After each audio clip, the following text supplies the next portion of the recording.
കഴിഞ്ഞ ദിവസം കേന്ദ്ര കമ്മിറ്റിക്കും പോളിറ്റ് ബ്യൂറോ യോഗത്തിനുമായിട്ട് നമ്മുടെ മുഖ്യമന്ത്രി ഡൽഹിയിൽ ഉണ്ടായിരുന്നു. അപ്പൊ അവിടെ വെച്ചൊരു മാധ്യമപ്രവർത്തകൻ കേരള ഹൗസിൽ വെച്ചാ അദ്ദേഹത്തോട് ചോദിച്ചു പോയി, ഈ PM-ശ്രീ കരാറിൽ ഒപ്പുവെച്ചത് സംബന്ധിച്ച് എന്തെങ്കിലും ചർച്ച പോളിറ്റ് ബ്യൂറോയിൽ നടന്നോ? ഒരു മാപ്ര ചോദിച്ചതാ. സത്യം പറഞ്ഞാൽ ഒന്നാം തരം ചോദ്യമാ. അവിടെ ചർച്ച ചെയ്തിട്ടുണ്ടാവുമല്ലോ. ചർച്ച ചെയ്തോ എന്ന് ചോദിക്കുക മാത്രമാണ് ചെയ്തത്. സംസ്ഥാന ഘടകത്തിനെതിരായിട്ട് അല്ലെങ്കിൽ സംസ്ഥാന സർക്കാരിനെതിരായിട്ട് എന്തെങ്കിലും വിമർശനം ഉണ്ടായോ എന്ന് പോലും ചോദിച്ചില്ല. ചർച്ചയുണ്ടായോ? പ്രധാനപ്പെട്ട ഒരു ചോദ്യമല്ലേ.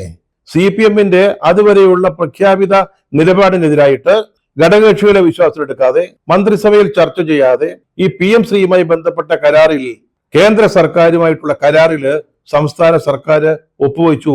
മുഖ്യമന്ത്രിയും വിദ്യാഭ്യാസ മന്ത്രി ശിവൻകുട്ടിയും മാത്രം അറിഞ്ഞുകൊണ്ട് അതിനെക്കുറിച്ച് ചർച്ച വല്ലതും നടന്നോ എന്ന് ഏതൊരു മാധ്യമ പ്രവർത്തനം ചോദിക്കുന്ന വളരെ സ്വാഭാവികമായ ഒരു ചോദ്യം ചോദിച്ചു ഒരു പത്രപ്രവർത്തകൻ.